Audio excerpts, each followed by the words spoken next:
اشرف کی ایک حمدیہ شاعری پڑھی گئی. شاعری جو ہے نا وہ دل کی آواز کا نام ہے، سوز دروں کا نام ہے، یہ دل کی کیفیات کا واردات قلبی ہے.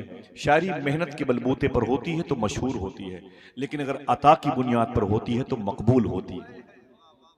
آپ یہاں پر بلا وجہ نہیں بیٹھے کہ آپ کے گھر میں زمینیں نہیں ہیں، بیڈ نہیں ہیں، بستر نہیں، چادریں نہیں ہیں، گھر سے بھگا دیے گئے. نا نا نا نا، کوئی بیس ہے، کوئی ریجن ہے، کوئی سبب ہے. آپ کے بیٹھنے کی وجہ کیا ہے؟ میں ایک بات بتاتا ہوں، چھوٹی سی 1 سے 1.5 منٹ کی بات ہے، اس کے بعد مجھے نہ سننا ہے اور آپ کے قدموں کے نیچے بیٹھ کے سننا بھی ہے، اسے دیکھنا بھی ہے. لوگوں نے کہہ رکھا ہے کہ یہ محترم شبیر برکاتی صاحب بلال حبشی رضی اللہ تعالیٰ عنہ کی اولادوں میں سے ہیں. نہیں، یہ ان کا اپنا حسن زن ہے. وہ تو ایتھوپیا کی زمین پر پیدا ہوئے تھے اور مدینہ منورہ میں حضور کی غلامی اختیار کی، اور ایسا عاشق صادق زمین کے جزیرے پہ نہ دیکھا گیا. اور پھر ملک شام کے ایک عظیم شہر جو وہاں کی راجدھانی ہے جسے دمشق کہتے ہیں، وہاں ایک عظیم قبرستان ہے جو باب الصغیر قبرستان ہے. اسی قبرستان میں، اگر آپ سبحان اللہ کہنے کا وعدہ کرو بتا دوں، اسی قبرستان میں مخدومہ سکینہ اور زینب آرام کر رہی ہیں. اسی قبرستان میں حضرت امیر معاویہ آرام کر رہے ہیں. اسی شہر میں جناب خالد ابن ولید آرام کر رہے ہیں. اسی شہر میں حضرت سلطان صلاح الدین ایوبی آرام کر رہے ہیں. اسی شہر میں عمر بن عبدالعزیز آرام کر رہے ہیں. اسی دنیا کی سب سے عظیم قبرستان میں باب الصغیر میں ایک طرف حضرت بلال حبشی بھی آرام کر رہے ہیں. ہاں، یہ ہے کہ آج سے تقریباً 45 سال پہلے ایتھوپیا، ساؤتھ افریقہ کے مبارک ان علاقوں سے جہاں ابدال کی اکثریت پائی جاتی ہے، وہاں سے کچھ ایسے مضبوط جانبازوں کو ہندوستان کی گورنمنٹ نے ہندوستان میں ان لوگوں کو کی سرکوبی کے لیے طلب کیا تھا جو مبارک خاندان اہل سنت والجماعت سے تعلق رکھتا تھا اور وہاں کے گجرات میں آباد ہوا. وہاں کی کوک سے نکلا، وہ گونڈل میں آیا، اسی کے قریب میں اس کی شادی ہوئی. گونڈل کہاں پر ہے؟ یہ احمد آباد سے تقریباً 4 گھنٹے کا فاصلہ ہے. ظاہر سی بات ہے یہاں کیوں آئے ہیں؟ گونڈل سے احمد آباد کا سفر کیا ہوگا، احمد آباد سے بائی ایئر دلی آئے ہوں گے، دلی سے مراد آباد ضلع کا سفر کیا ہوگا، پھر یہاں سے پھر ویسے ہی سفر کر کے انہیں واپس جانا ہے. اتنی لمبی مسافت طے کرنے کی وجہ کیا ہے؟ ایک بات کروں، بس اسے سن لیں تاکہ آپ کے دلوں کے اندر بھی وہی نغمگی غالب ہو جو سید شباہت میاں صاحب قبلہ نے بیان فرمائی ہے. ایک بڑے عظیم بزرگ ہیں جو مصر کی زمین پر ہیں، جن کو امام بوسیری کہا جاتا ہے. بے واو سواد یہ امام بوسیری کہا جاتا ہے. تقریباً 35 سال تک اپنے پاؤں میں فالج کا اثر اتنا غالب پایا، روتے ہوئے راتیں گزاری ہیں، روتے ہوئے صبحیں گزاری ہیں. بڑے علاج کیے امام بوسیری نے، لیکن ان کا پیر ٹھیک نہ ہوا، ان کا پیر شفا نہ پایا. بڑے بڑے مستشفیٰ گئے، ہاسپٹل گئے، اطباء ڈاکٹروں کے پاس گئے، ٹھیک نہ ہوئے. امام بوسیری کہتے ہیں میں بڑا پریشان ہوا، اب کیا کروں، کس سے کہوں کہ میرے پیروں میں درد ہے، مجھ سے کھڑا نہیں ہوا جاتا. اچانک وہ کہتے ہیں پھر میری نظر حضور کی طرف گئی، میں نے قلب کی آواز سنی کہ اب حضور کے علاوہ کسی سے نہ کہوں گا، کسی طبیب سے کسی مطب میں جا کے نہ کہوں گا. امام بوسیری کہتے ہیں میں نے کاغذ نکالا، قلم نکالا اور ایک نعت لکھنا شروع کر دیا. درد بیدار ہوا تو نعت لکھنے لگے، کرب نے گھیر لیا تو نعت لکھی. صوفیہ فرماتے ہیں بیٹیوں کی شادی نہ ہو تو نعت پڑھا کرو، کاروبار کمزور ہو جائے تو نبی کی نعت پڑھا کرو، تمہیں حالات زمانہ اپنی گرفت میں لے لے تو نبی کی نعت پڑھا کرو. سمجھے نبی کی نعت کا کمال یہ ہے، نبی کے ذکر کا کمال یہ ہے. بقول صوفی سلطان میاں حضور کے ذکر کا کمال یہ ہے کہ حضور کی موجودگی میں ہوتا ہے. اس جملے کو یاد رکھیے گا. امام بوسیری کہتے ہیں میں نے نعت لکھنی شروع کر دی. اگر خوش ہونے کا وعدہ کرو بتا دوں، ابھی وہ کہتے ہیں کہ میں نے تقریباً 160 اشعار لکھے تھے. کتنے؟ 160 اشعار لکھے میں نے. امام بوسیری فرماتے ہیں یہ مصر کی زمین میں آرام کر رہے ہیں. وہی مصر کی زمین ہے جہاں پر شیخ ابوالحسن شاذلی آرام کر رہے ہیں. وہی مصر کی زمین ہے جہاں گنبد خضرا بنانے والے شیخ منصور قلاؤنی آرام کر رہے ہیں. امام بوسیری کہتے ہیں میں نے 160 نعت کے شعر لکھے، کاغذ اور قلم کو تکیے کے نیچے رکھا، روتے روتے سو گیا. کہتے خواب میں حضور تشریف لائے. دل سے بولو حضور آ سکتے ہیں کہ نہیں؟ نا نا نا نا، جس کا عقیدہ ہے وہی بولے حضور آ سکتے ہیں کہ نہیں. بولو بولو آ سکتے ہیں کہ نہیں. ہمارا عقیدہ ہے. حضور آپ کی آواز کو جانتے ہیں کہ نہیں جانتے؟ ہمارے اعتقاد میں تیقن کے ساتھ شامل ہے. ہم تو کہتے ہیں حضور ہمیں جانتے. جو کہتا ہے حضور یہ نہیں جانتے، حضور یہ نہیں جانتے، اس سے بتا دو کہ حضور تیرے اس نہ جاننے کو بھی جانتے. سمجھ رہے ہیں؟ حضور تیرے اس نہ جاننے کو بھی جانتے. امام بوسیری کہتے میرے خواب میں حضور آ گئے. جب میرے آقا صلی اللہ علیہ وسلم آئے تو میں وہی نعت حضور کے سامنے پڑھنے لگا. میرے آقا نے کیا فرمایا؟ میں رونے لگا، میری آنکھ سے آنسو نکلے، میں چپ ہوا تو حضور نے کیا فرمایا؟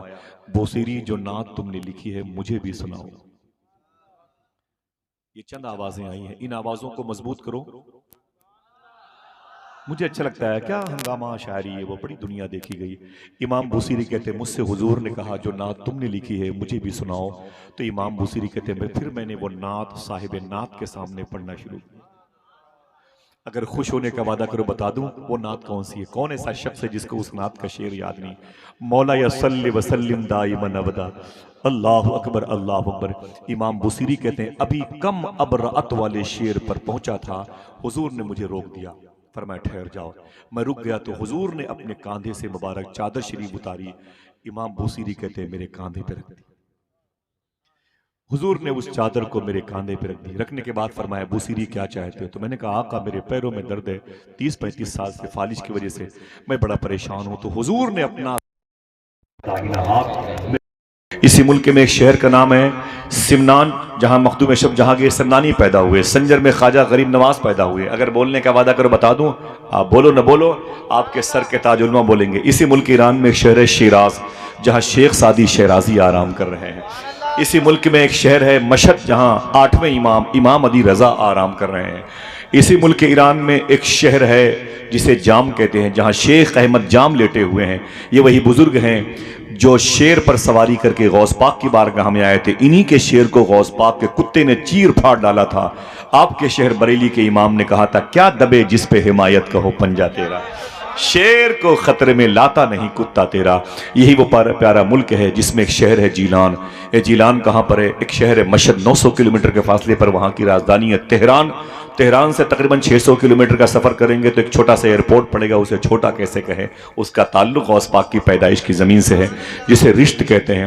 وہاں سے تقریباً 3 گھنٹے کا فاصلہ طے کریں گے تو آپ کو پہاڑیوں کی زمین ملنے سے پہلے ایک مبارک وادی ملے گی، اسی وادی میں حضور غوث پاک کی امی جان مخدومہ فاطمہ ام الخیر لیٹی ہوئی ہیں۔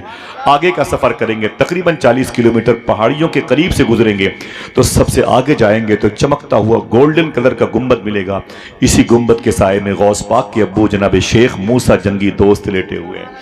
تو شہر کا نام ہے جیلان۔ آپ چلیں گے انشاءاللہ؟ ہاتھوں کو اٹھا کے بتاؤ بھائی، یار تھکے ہوئے ہیں، کم سے کم آپ جانے کا ارادہ کر دیں، میری تھکاوٹ کے جراثیم کو شکست مل جائے۔ چلیں گے انشاءاللہ؟ اللہ میرے بھائیوں کو غوث پاک کا دربار دکھا دے۔ تو نام رکھا ہے، مجھے نہیں معلوم کہ کیا حاجی فریاد صاحب ہے شاید، ان کے 40ویں کے موقع پر بھائی غلام جیلانی صاحب، یہ جیلان وہی جیلان ہے جہاں غوث پاک پیدا ہوئے، سبحان اللہ، جہاں غوث قریب میں 60 کلومیٹر پہ غوث پاک کے نانا شیخ عبداللہ سومئی کی مزار شریف ہے۔ چلیں گے علماء کرام؟ اللہ ان بزرگ علماء کرام کو سب کو حاضری کی توفیق عطا فرمائے انشاءاللہ۔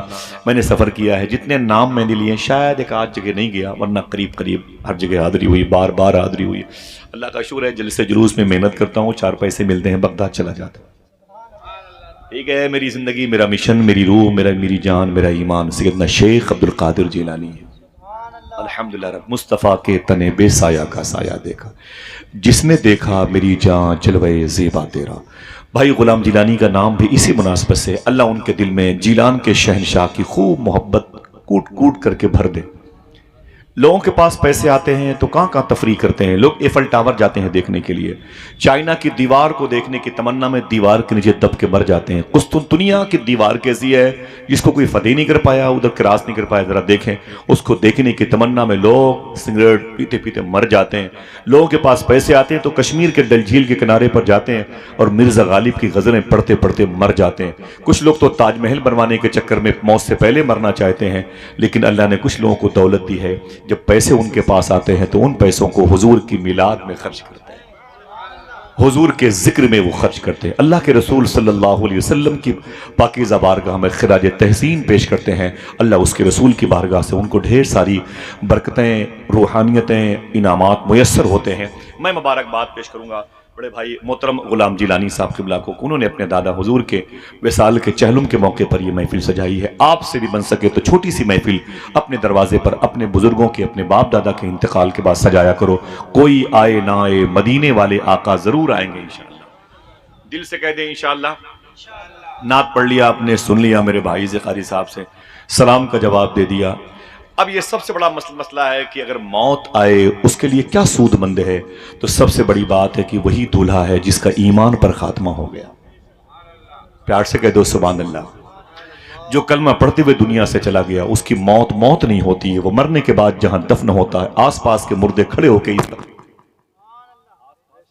کا کھڑے ہو کر کے استقبال کرتے ہیں، یار میرے پڑوس میں وہ آ گیا جو میری مغفرت کا سامان بنے گا، جو میری روح کی تسکین کا سامان بنے گا، جو میرے قلب کو ٹھنڈک دے گا، وہ میری قبر کے بغل میں آ گیا۔ سمجھ رہے ہیں آپ؟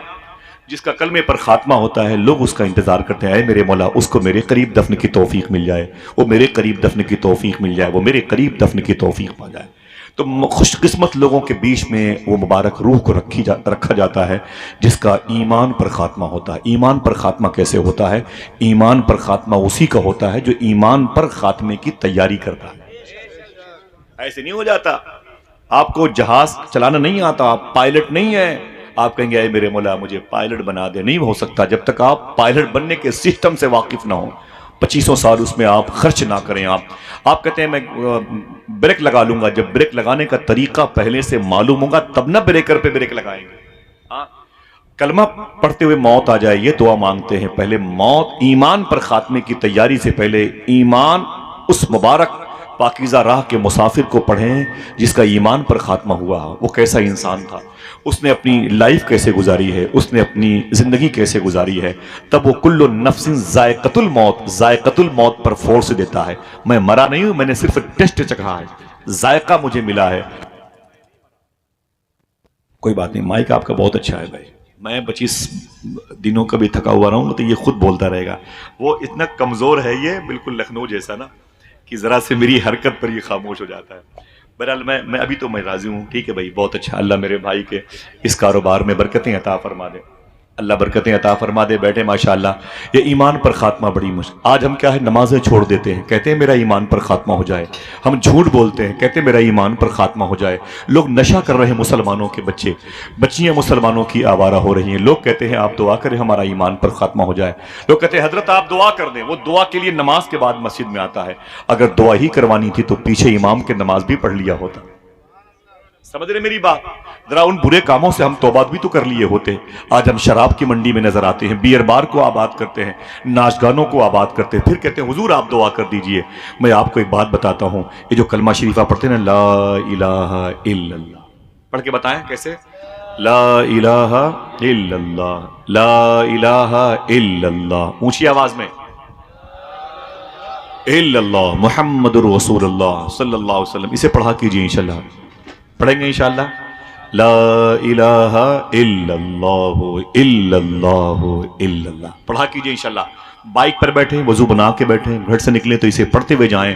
آپ جب گلی کوچے سے گزریں گے تو گھر کے در و دیوار آخرت میں گواہی دیں گے، اے میرے مولا میرے سائے سے ایک مسلمان گزرا تھا، وہ یہ ہے۔ درختوں کی پتیاں آپ کے مومن ہونے کی گواہی دیں گی، میرے مولا یہ وہ ہے جو میرے سائے سے گزرا تھا۔ سمجھ رہے؟ آپ کو تھوڑی سی محنت کرنی پڑے گی، بغیر محنت کے تو آپ کو سنڈیلا کا لڈو بھی نہیں ملے گا، حالانکہ آپ کے صوبے میں ہے۔ سمجھ رہے ہیں آپ کے ملک میں ہے، وہاں کا ناگپور کا جو فلیور ہے نا یہ سنترے کا، آپ کو بغیر محنت کے، بغیر سفر کے، پیسے کے وہ بھی نہیں میسر آئے گا۔ آپ کو محنت کرنی پڑے گی۔ ایسا نہیں کہ ہم شراب پیتے رہے ایمان پر خاتمہ ہو جائے، یہ تو اس کی توفیق پر ہے۔ ہم نشہ کرتے رہے ہمارا ایمان پر خاتمہ ہو جائے۔ ہم نماز جمعہ کی 2 رکعات کے علاوہ ہمارا تشخص نمازوں میں جو باقی تھا وہ ختم ہو گیا ہے، اور ہم بس دعا کرتے ہیں اللہ میرا ایمان پر خاتمہ ہو جائے۔ نہ میرے بھائی، تجھے محنت کرنی پڑے گی۔ میں ایک بات بتاتا ہوں، بغداد کی زمین بڑی پیاری زمین ہے، توجہ ہے آپ کی؟ نہ ادھر مت دیکھیں، وہ سب آپ ہی کے قبیلے کے لوگ ہیں، وہ کرسیوں کی کمی کا احساس ہے ان کو۔ آپ خوش قسمت ہیں پہلے آ گئے، اور اگر تھوڑی دیر کے بعد وہ اور آتے تو ان کو تو تصور میں بھی بیٹھنے کی جگہ نہ ملتی۔ کرسیاں قریب قریب ختم ہیں، بس آپ جو بھی باقی ہیں بیٹھ جائیں۔ آپ ادھر دیکھیں، بغداد کا نام سنا ہے کتنے لوگوں نے؟ ماشاءاللہ، کتنے لوگ جانا چاہتے ہیں؟ چلے ماشاءاللہ، فرما رہے قاری صاحب سبھی جانا چاہتے ہیں، چلیں گے انشاءاللہ۔ حضور غوث اعظم آرام کر رہے ہیں۔ بغداد کی زمین بڑی پیاری ہے، اسی زمین میں شیخ کبیر احمد رفاعی کے والد شیخ سلطان علی لیٹے ہوئے ہیں۔ یہ بزرگ ہیں شیخ کبیر احمد رفاعی، جن کو حضور نے اپنی قبر شریف سے اپنا ہاتھ باہر نکالا تھا چومنے کے لیے۔ آپ کو یہ انعام ملتا ہے تو کرسی پہ کھڑے ہو کے سبحان اللہ کہتے ہیں۔ شیخ کبیر احمد رفاعی کے والد اسی بغداد شہر میں لیٹے ہوئے ہیں۔ سبحان اللہ کہنے کا وعدہ کرو، بتا دوں اسی بغداد میں وہ لیٹے ہیں جن کا نام ان کے دلوں پہ نقش ہے، جنہوں نے 100 مرتبہ خواب میں اللہ کو دیکھا ہے، جنہیں امام الائمہ امام اعظم ابو حنیفہ کہا جاتا ہے۔ اسی بغداد میں بزرگ لیٹے ہیں جن کو خواجہ ابوالحسن نوری نور نور نور کہا جاتا ہے۔ جب اللہ کہتے تھے ان کے چہرے سے نور نکلتا تھا، ان کا نام پڑ گیا خواجہ ابوالحسن نوری۔ اسی بغداد میں وہ لیٹے ہوئے ہیں جن کو بشر حافی کہا جاتا ہے۔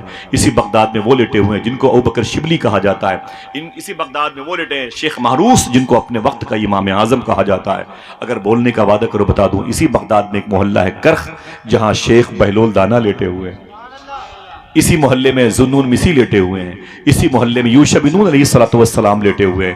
اسی محلے میں شیخ سری سکتی شیخ جنید بغدادی جیسے بزرگ لیٹے ہوئے ہیں۔ اسی محلے میں ابراہیم خواص لیٹے ہوئے ہیں۔ اسی شہر میں خواجہ حبیب اجمی لیٹے ہوئے ہیں۔ اسی شہر میں منصور حلاج لیٹے ہوئے ہیں۔ اسی شہر میں خواجہ شیخ معروف کرخی لیٹے ہوئے ہیں۔ تفسیر روح المعانی کے مفسر شیخ محمود آلوسی لیٹے ہوئے ہیں۔ اسی شہر میں سرکار داؤد تائی لیٹے ہوئے ہیں۔